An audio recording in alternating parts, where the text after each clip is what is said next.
Sekuphinde kwagadla ukufa kwezokusakaza kuthatha umsakazo womhlobenene umfundisi Nomonde ovakalisa ekuseni ngoLwesithathu. Umphathi womhlobenene uLoyiso Bala umemezele emoyeni kusukela ukuthi-ke uNomonde ubeneminyaka engu-40 ushone ngoLwesithathu ekuseni ngemuva kokugula isikhashana.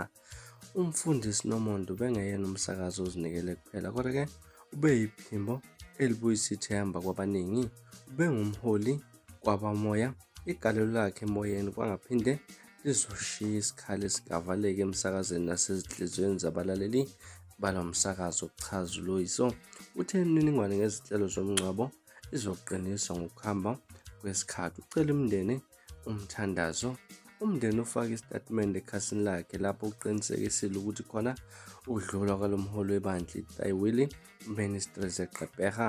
Abantu bazakalisa ukuphatheka kabi ey'nkundleni zokuxhumana mayelana nalolu daba.